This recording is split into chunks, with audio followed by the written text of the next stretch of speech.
Buenos días con todas y todos. Vamos a dar inicio a la audiencia pública del expediente 9303-2024 TSE. Va a dar lectura del acta correspondiente. Jueves 12 de septiembre del año 2024. Audiencia pública de la sexta sala del Tribunal de Contrataciones del Estado, presidida por la señora vocal Mariela Nereida Cifuentes Román e integrada por los señores vocales Paola Saavedra Alburquerque y Jefferson Augusto Bocanegra Díaz. Expediente número 9303/2024.tce, recurso de apelación interpuesto por la empresa SCD Industrias EIRL en el marco de la adjudicación simplificada número 002-2024- ALAR 2/FAP, efectuada por la Fuerza Aérea del Perú, ala aérea número 2, para la contratación de servicio de independización del sistema eléctrico y mantenimiento de los reflectores de la rampa de aeronaves de la base aérea del Callao PP-0135. En representación del impugnante, formulará informe de hechos el señor Wilman Anthony Acosta Herrera, identificado con documento nacional de identidad número 45736491. En representación del tercero administrado, formulará informe legal la abogada María Isabel Chinchay de la Cruz, identificada con registro del Colegio de Abogados de Lima número 62432. En representación de la entidad, formulará informe legal el abogado Alberto Ugarte Estrada, identificado con registro del Colegio de Abogados de Lima número 29802.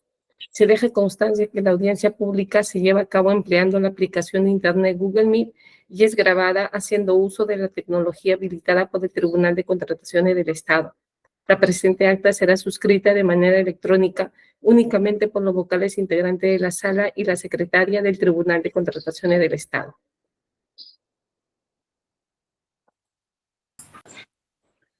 Bien, vamos a conceder el uso de la palabra al representante de la empresa impugnante. Para tal efecto, señora Costa, cuenta usted con 10 minutos para que realice el informe respectivo. Puede empezar.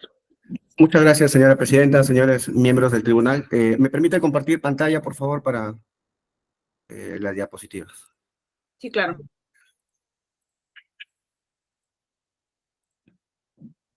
¿Me confirman si es que se puede visualizar para poder dar inicio? Sí, Ya, lo vemos. perfecto.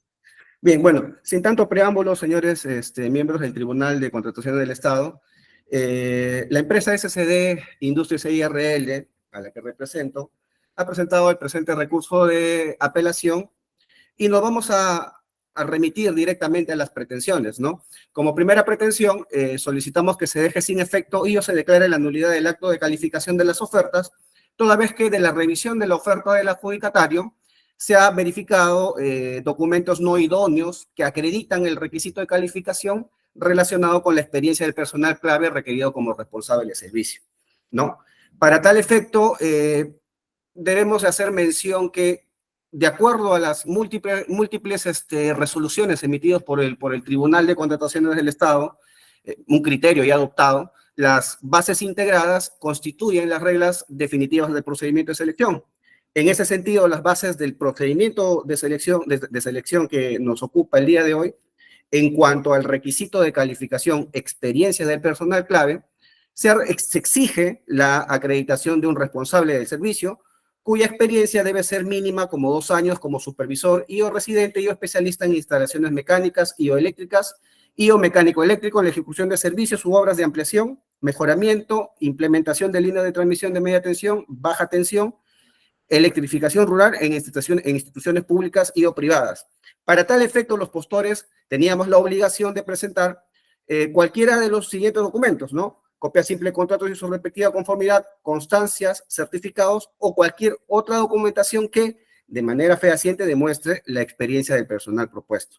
En ese sentido, el adjudicatario, con el fin de acreditar esta experiencia de su personal clave, específicamente para el responsable del servicio, presenta o adjunta dentro de su oferta a folios 45 y 46 2 constancias de trabajo emitidos por la empresa Enerlectric a sus ingenieros, ¿no?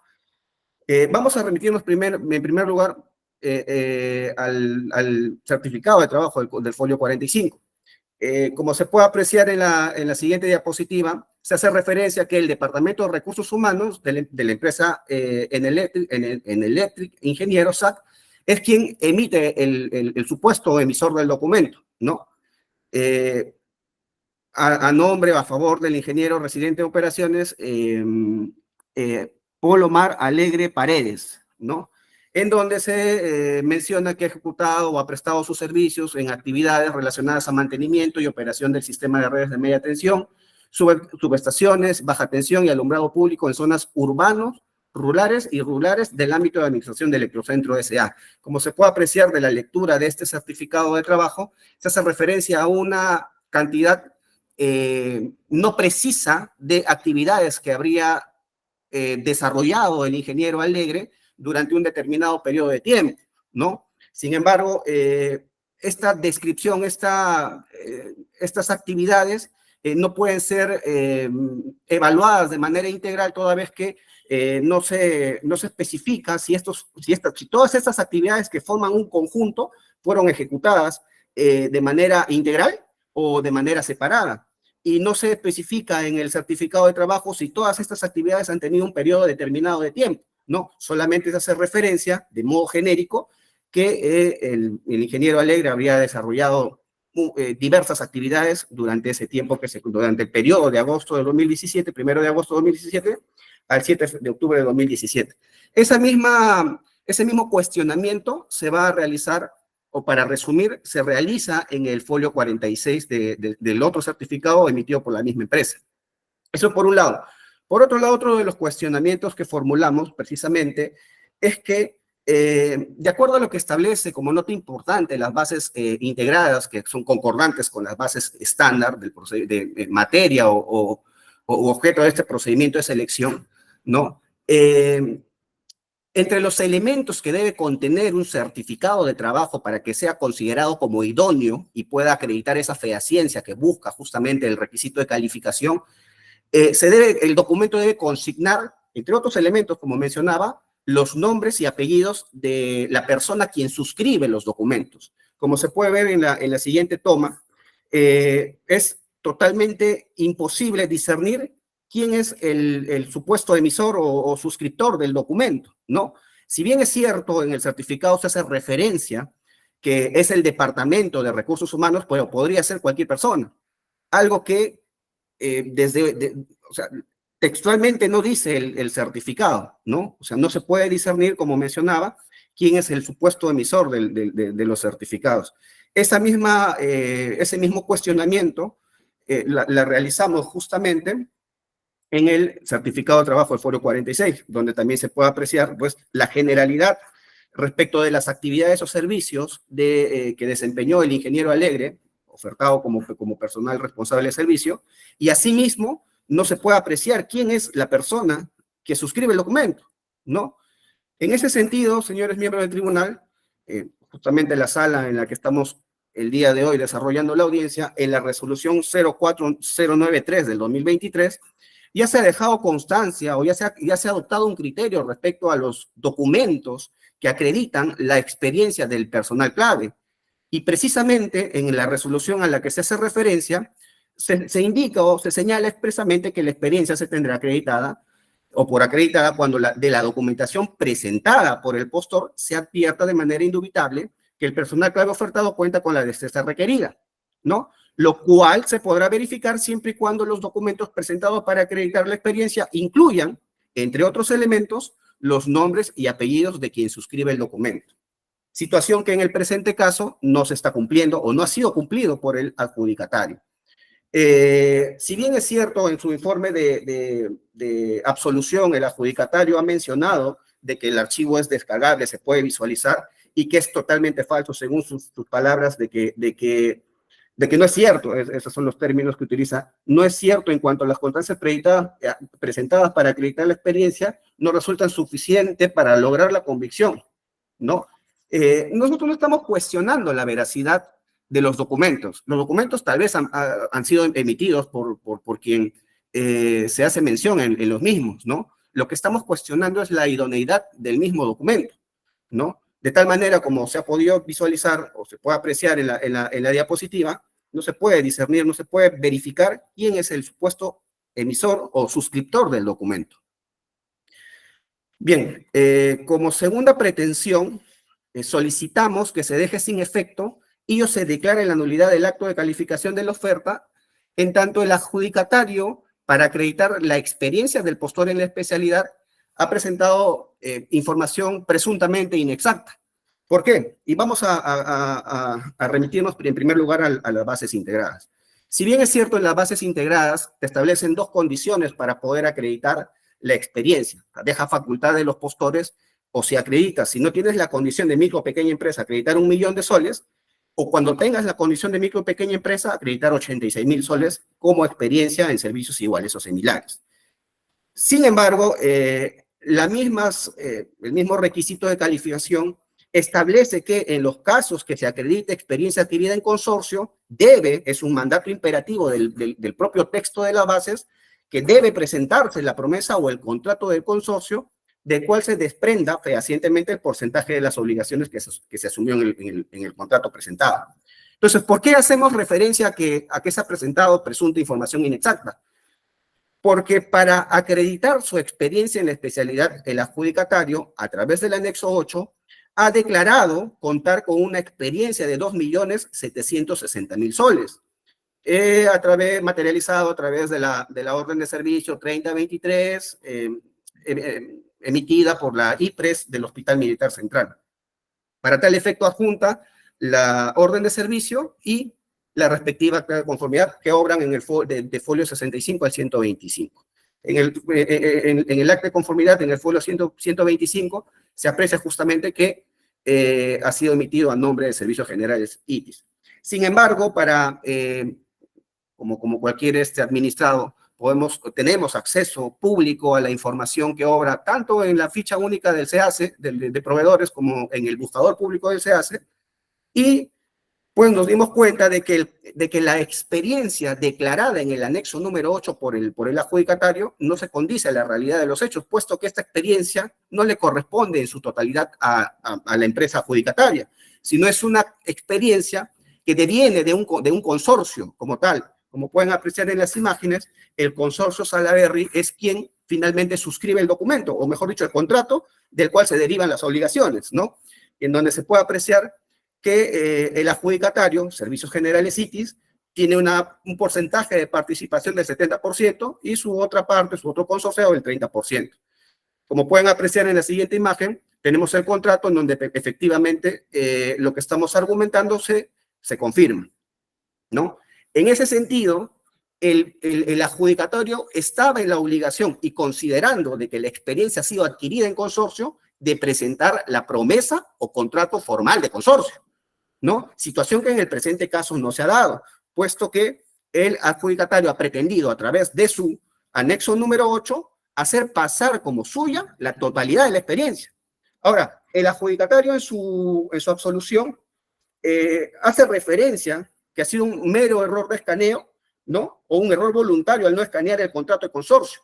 Pero eso se podría desprender siempre y cuando del anexo número 8 se podría identificar cuando menos que ha tenido la intención de declarar en ese anexo que la experiencia devenía de un consorcio. Ahí podríamos estar ante un supuesto, sí, de error involuntario.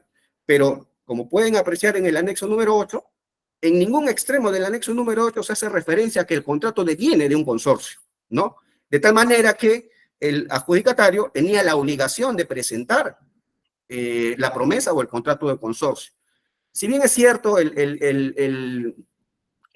entidad o el comité de selección como autoridad administrativa está en la obligación de presumir, y también considerando el principio de legalidad, de presumir que los documentos o los anexos, los formularios, los documentos que presentan los administrados son ciertos, son verdaderos, el principio de presunción de veracidad justamente admite prueba en contrario. Señora Costa, su tiempo ya concluyó, le pido terminar su presentación, por favor. Sí, ya termino justamente. ¿Y qué mejor manera de obtener la información para poder contrastar lo que estamos argumentando respecto a la experiencia del postor en la especialidad del adjudicatario, ¿no? Algo que ha sido confirmado inclusive por la entidad en su informe técnico legal, en donde ha manifestado que efectivamente después de, que producto a raíz de nuestro recurso de apelación, también ha podido verificar, es un órgano distinto al comité de selección, que ha podido verificar que efectivamente lo declarado en el anexo número 8 no se condice con la realidad de los hechos. Eso sería todo de mi parte. Muchas gracias. Gracias a usted. Se concede el uso de la palabra también a la representante del tercero administrado, señora Chinchay de la Cruz. Cuenta usted con 10 minutos.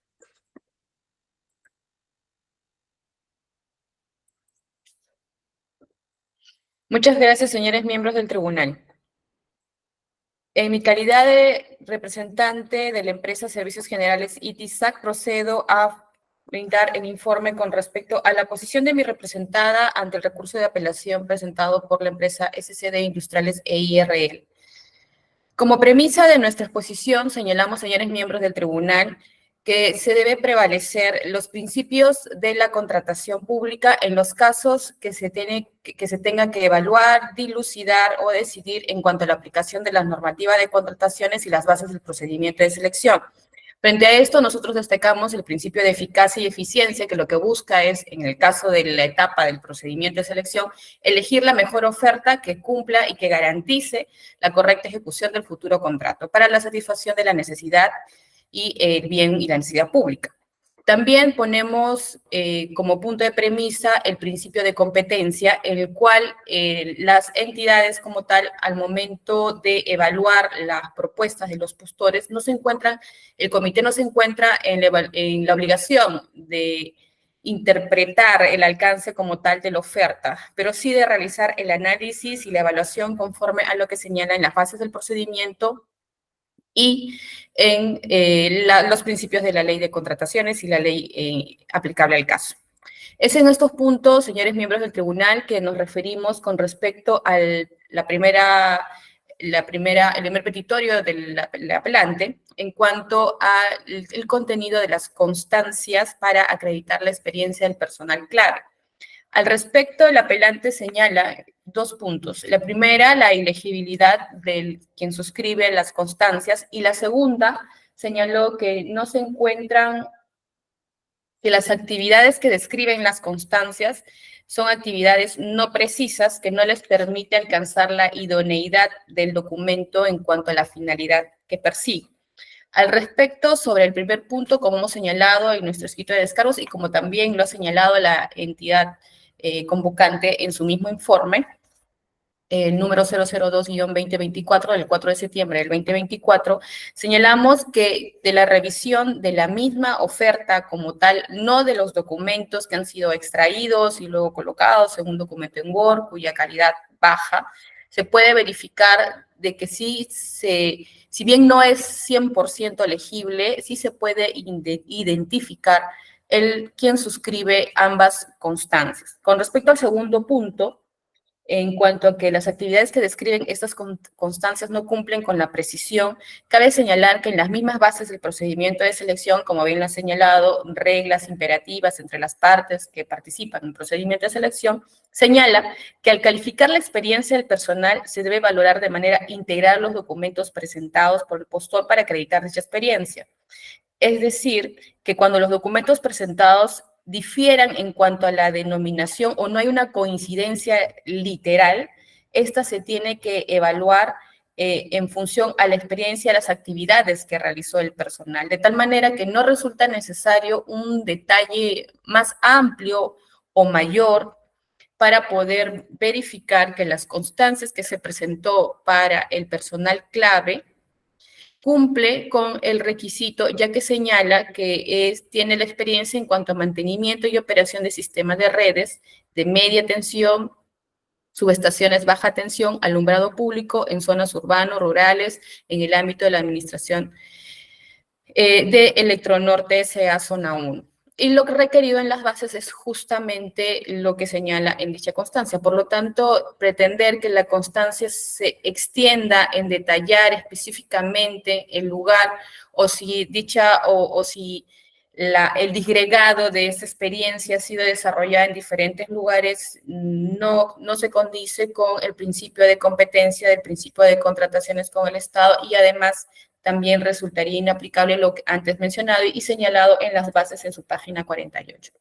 Con respecto a la experiencia del postor, señores miembros del tribunal, como ya se ha mencionado en nuestro escrito, cabe señalar que si bien en el anexo número 8, donde se registra la experiencia del postor, se puede verificar que no existe un detalle o un encuadre conforme al que se pueda colocar un porcentaje de la experiencia realizada a través de un consorcio, como bien se ha mencionado en nuestro escrito de absolución, se ha adjuntado la constancia, el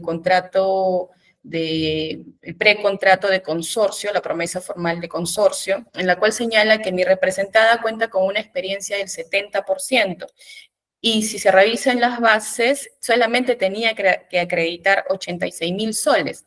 Esta experiencia presentada, que aboca a un 70%, equivale a una experiencia superior incluso de la que tenía que acreditar. Por lo tanto, no existe razones para señalar o afirmar en la presente audiencia que mi representada pretendía hacer pasar la experiencia de su consorciado como suya, dado que no existía necesidad para ello. Entonces, resulta un poco malicioso llegar a esa conclusión. Por su parte, sí existe un error en la constancia presentada en cuanto al que se ha omitido, el emisor omitió consignar dentro de esta constancia al consorciado. Al ser este un documento de carácter público, porque ha sido emitido por una entidad pública, corresponde la aplicación del artículo 60 en su numeral 2, literal G, que señala que son subsanables los errores y omisiones contenidos en documentos emitidos por entidades públicas o un privado ejerciendo función pública. Asimismo, señores miembros del tribunal, si bien el orden de servicio y la constancia que se entrega sobre la experiencia consigna solamente el nombre de la representada, esta fue realizada en consorcio, sin embargo, tiene y se ha demostrado que tiene experiencia suficiente acreditada para la realización del servicio, por lo tanto, no se pondría en riesgo la ejecución del futuro servicio. Finalmente, señores miembros del tribunal, cerramos nuestra exposición señalando que en el caso de considerar la buena pro de mi representada y otorgar la buena pro al apelante, debe considerarse lo señalado en las bases con respecto a que existe ciertas contingencias que pedimos al tribunal lo observe. En cuanto a la experiencia del personal clave, señalamos que en la página 26, 27 del capítulo 3 y en la página 45 de las bases integradas señala que una información distinta con respecto a los requisitos para el personal clave. Hemos presentado en nuestro escrito de absolución un comparativo con respecto a los requisitos del personal clave en cuanto a que tiene que acreditar la capacitación en seguridad y salud en el trabajo y estudio de impacto ambiental, y en otro aspecto de las bases integradas no lo requiere. Por lo tanto, en el momento de evaluar, solicitamos que se tenga presente eso. Otro punto adicional es con respecto a los factores de evaluación, señores miembros del tribunal. El artículo 50, en su numeral 2, señala que los factores de evaluación tienen carácter objetivo. Por lo tanto, en cuanto a los factores de evaluación señalados en las bases del procedimiento de selección, mencionan la presentación de un informe. Mencionan la presentación en cuanto a mejoras de los términos de referencia, mencionan como factor de evaluación la presentación de un cuadro en el cual se tiene que establecer determinado cronograma. Sin embargo, este requisito señalado en las bases no cumple con la señalada en el artículo 51, literal numeral 2, que señala que estos tienen que ser objetivos, por lo tanto, no cumpliría con la objetividad para poder determinar cuál es la mejor propuesta. Esto lo podemos encontrar en las propias bases del procedimiento de selección. Como otro requisito, como factores de evaluación que señala en la norma, en las bases de procedimiento de selección, encontramos también que señalan como factor la presentación de certificado ISO 9001-2015. Sin embargo, en la misma base del procedimiento, en el capítulo 3, señalamos que este es un requisito no como factor de evaluación,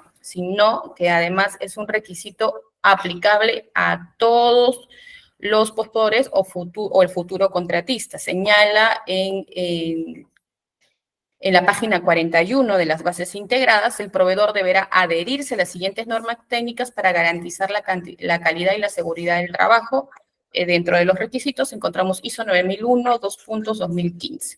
Por lo tanto, esto no es un requisito de evaluación, no es un factor de evaluación. Esto es un requisito de todos los postores o del futuro contratista para ejecución del servicio, no estando conforme con lo señalado en el artículo 51 que señala el reglamento de la ley de contrataciones. Finalmente, señores miembros del tribunal, solicitamos a ustedes, en virtud de sus facultades señaladas en el artículo 40 del tubo de la ley 30225, hacer la revisión de las bases del procedimiento de selección a fin de determinar posibles contingencias que contravienen las normas legales o que han prescindido las normas aplicables para un procedimiento de selección. Muchas gracias, he concluido. Gracias también a usted. Vamos a conceder ahora el uso de la palabra al representante de la entidad, señor Ugarte Estrada. Cuenta usted con 10 minutos para que realice el informe respectivo. Puede empezar. Muy buenos días, señores miembros del tribunal.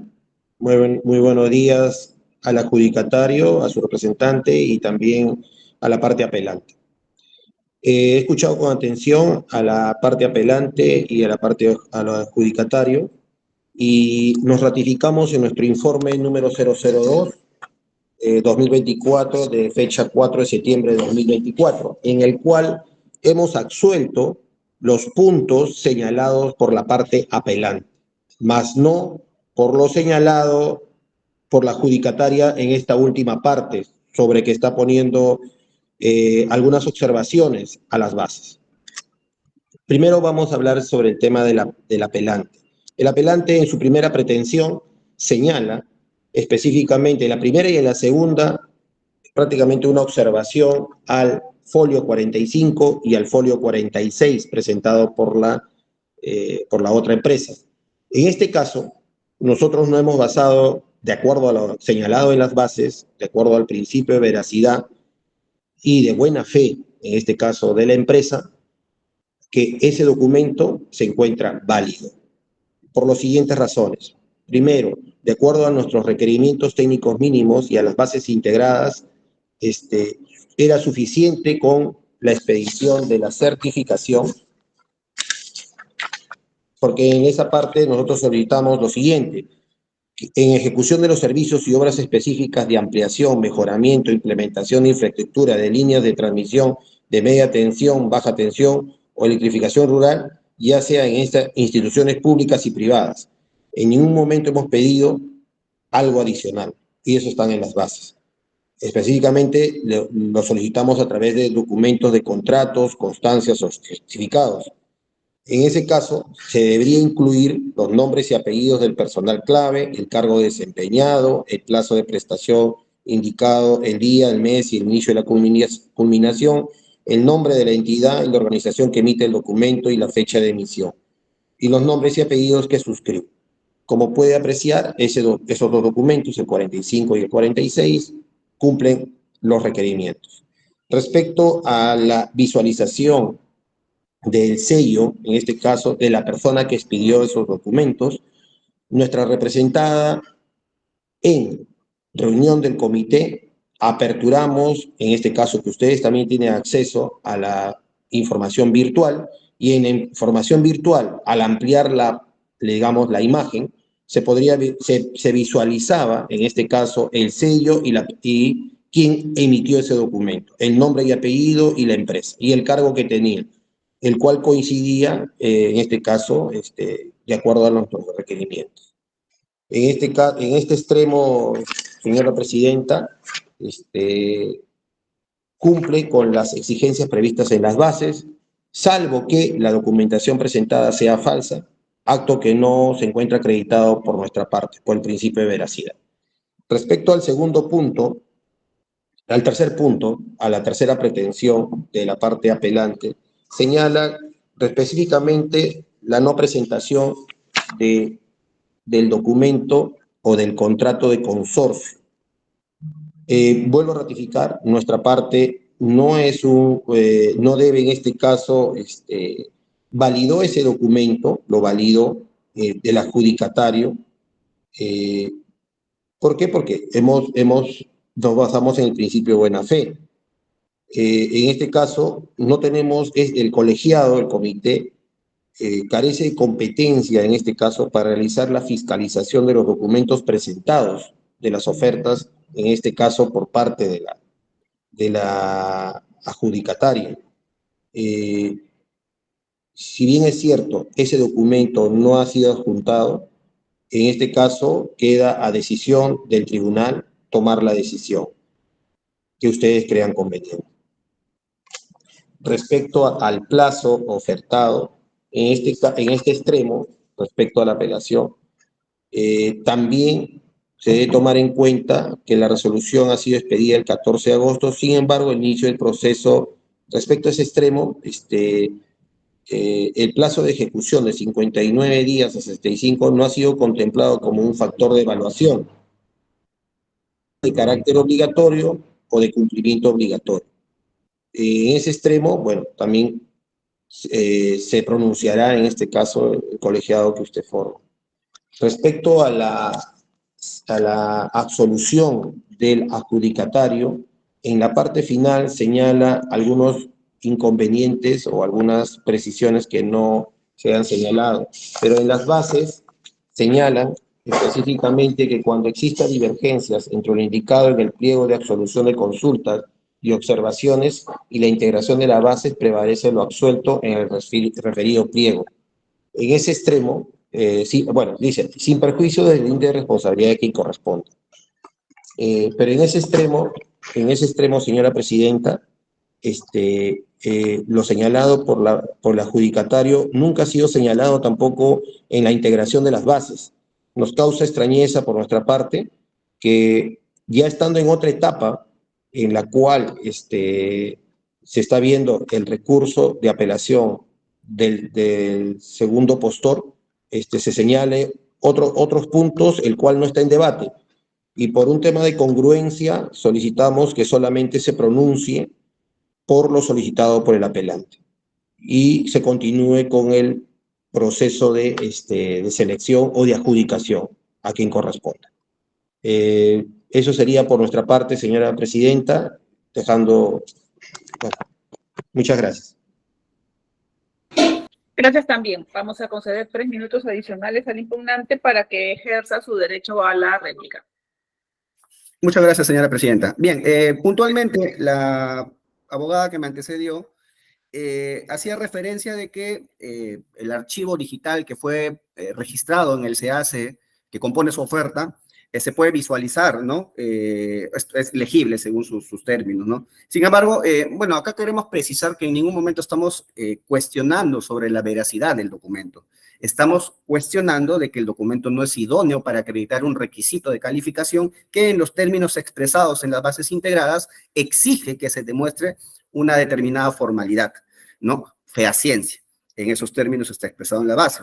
El adjudicatario, justamente, con ocasión a su oralidad, ha confirmado lo que nosotros venimos cuestionando, justamente que no se puede apreciar los datos o los nombres y apellidos de la persona quien suscribe los certificados de trabajo obrantes en los folios 45 y 46 de su oferta. Eso es por un lado.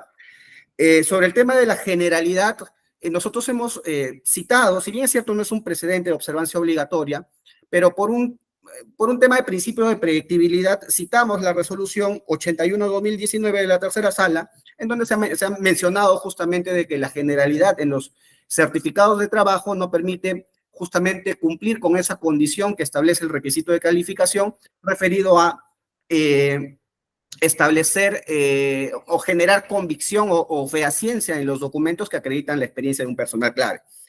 Por otro lado, respecto a la experiencia del postor en la especialidad, ha confirmado también que efectivamente la experiencia ha sido adquirida en consorcio. Si bien es cierto, acá no estamos cuestionando si cumple o no cumple con el monto mínimo exigido, sino lo que estamos cuestionando es que a sabiendas y tomando en cuenta también el principio de igualdad de trato que exige justamente o que establece que todos los postores disponemos de las mismas oportunidades para formular nuestras ofertas, eso implica con la debida anticipación, con la debida diligencia, recabar toda la información necesaria, inclusive como habrán podido apreciar en las diapositivas, nosotros hemos tenido acceso al contrato. Como ellos no han podido tener acceso a su contrato, presentarlo, e inclusive en esta instancia han presentado su contrato de consorcio. ¿Por qué no lo hicieron en su debida oportunidad, debida diligencia? Entonces, ellos han confirmado precisamente de que la experiencia sí corresponde a un consorcio.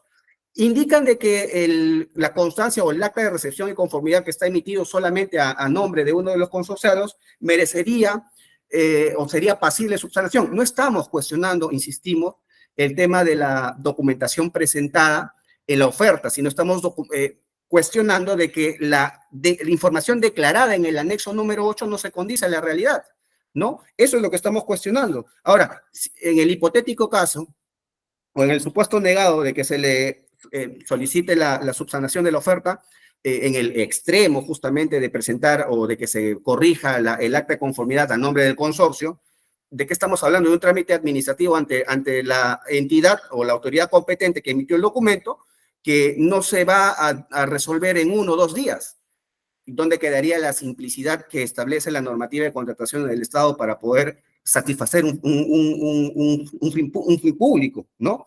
Eso por otro lado. Y como tercer punto, el adjudicatario está haciendo referencias a presuntos vicios de nulidad.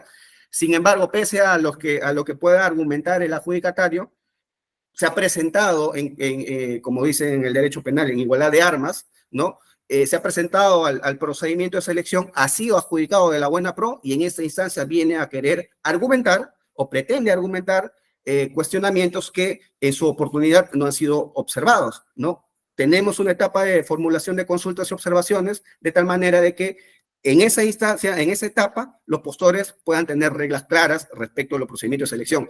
Pero independientemente de ello, el adjudicatario, con lo que argumenta, ha sido merecedor de la buena pro. Lo que estamos cuestionando es la idoneidad en los documentos y en la información que se ha presentado. Eso Muy sería. bien, muchas gracias. Vamos a conceder también 3 minutos al tercero administrado para ejercer su derecho a la dúplica. Muchas gracias, señores miembros del tribunal. Solamente para precisar algunas inconsistencias señaladas por el abogado de la parte apelante. Aclarar como primer punto que las situaciones con respecto a los factores de evaluación advertidas en esta etapa y conforme a las facultades que tiene el Tribunal de Contrataciones han sido ya advertidas en la etapa de formulación de consultas y observaciones que bien se pueden apreciar en el pliego absolutorio. A lo señalado por el abogado de la entidad convocante del procedimiento de selección y el abogado de la parte apelante, cabe recalcar que las bases integradas son inimpugnables. Por lo tanto, no existe una posibilidad para los postores en cuanto a algo que ya ha sido considerado en la etapa de observación, absolución de consultas y observaciones y que no ha sido acogido por la entidad. Finalmente, aclarar que lo que se manifiesta en esta oralidad es que los documentos cuestionados en cuanto a la experiencia del postor, si bien no son totalmente legibles, son suficientes como para desprender tanto la experiencia alegada como el emisor del documento. Es todo en cuanto tengo que informar, señores miembros del tribunal. Muchas gracias. Gracias también a usted. La entidad también cuenta con 3 minutos adicionales por si desea complementar o agregar algo más.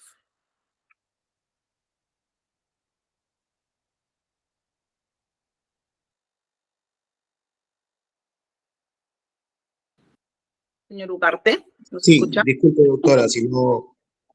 sí, para hacer una aclaración respecto al adjudicatario. Ellos han tenido dentro de la etapa del proceso de selección para presentar sus consultas, las cuales la están señalando en este momento, pero no lo presentaron. lamentablemente no lo presentaron y las bases integradas ya, como lo dice, están integradas y están validadas. En este caso no se podría retrotraer lo que está señalando ahora a esa etapa, ya que la apelante ha tenido la oportunidad, disculpe, la adjudicataria ha tenido la oportunidad para absolver, o en este caso, para solicitar este pedido que lo está haciendo en esa oportunidad. Por lo tanto, el proceso se encuentra válido. Eso quería aclarar, señora presidenta. Gracias. Señores vocales, ¿van a realizar consultas en el caso? Buenos días a todos. En mi caso no, señora presidenta. Gracias, doctor. Tampoco tengo consulta, señora presidenta. Gracias, señores vocales. Tampoco tengo consultas que realizar, por lo que daríamos por concluida la presente audiencia pública. Gracias por la participación de todos y de todas. Que tengan buen día. Hasta luego.